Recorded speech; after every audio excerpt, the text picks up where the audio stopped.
Trick or treat, if you're a seller right now, it's a treat. Halloween is scary, buying a home right now won't be. So let me go through the numbers in here because the numbers for sellers are just fantastic.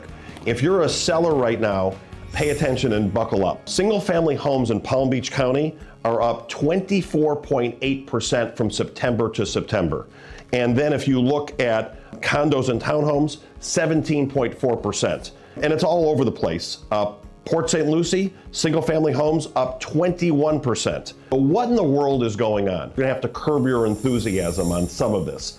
Sales last year started to drop down to like around 2020 levels, and that happened around August, September, October, November, December. What happened last year? Election jitters. You know, the whole Biden-Trump thing got everybody just to kind of pause. So we saw a big dip last year. So some of this is reflective of that, but not all of it.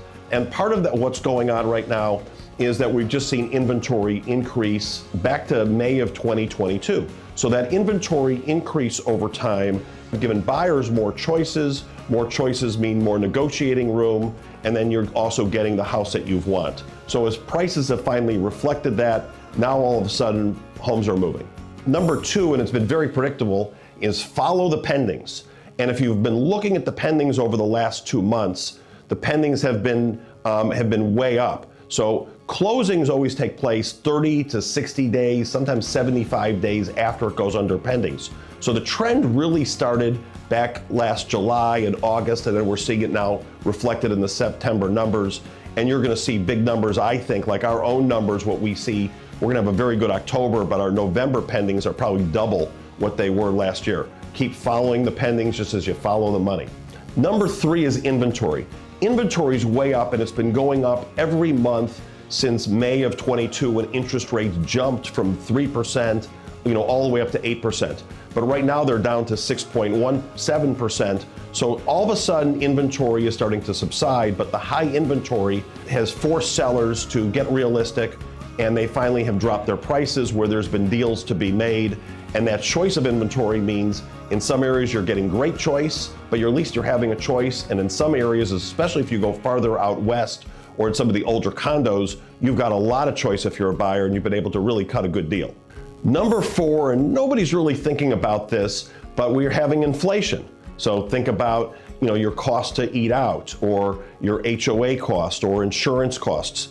Those things have went up, and you've had an average of around 3% inflation right now. But what's happened to home prices? They've stayed stagnant or they've dropped a little.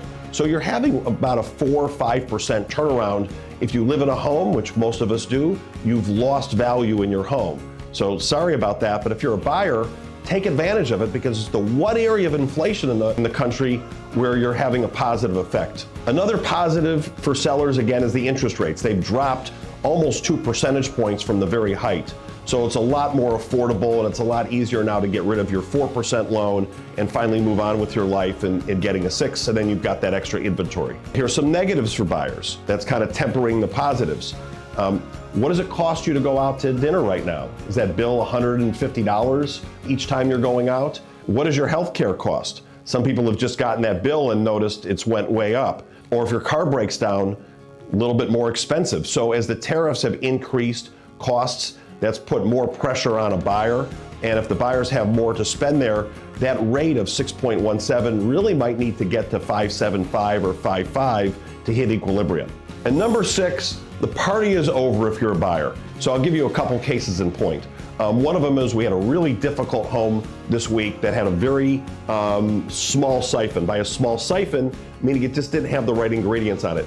Primary bedroom upstairs, no pool, not a great view. So limited amount of buyers who are interested in it. It's been on a while. It's had some offers, but not great. But finally, somebody came in and hit the number. The good news was when those sellers then went out to buy, the prices that they were looking at have decreased. So it becomes a what's the difference.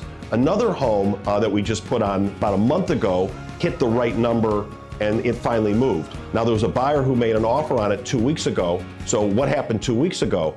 There wasn't, if you go back to 2 weeks ago, you didn't see the car transporters flying down. Now that they're here, that buyer who was dilly-dallying lost to somebody who just came down. There was a bidding war, and the new buyer won, and the old buyer is left hanging the bag. So And for that person, it's not a treat, it's just a trick. So season is here. If you're a buyer, inventories are up, rates are down, you better be buying in here. If not, you may be stuck over here and being left out in the lurch.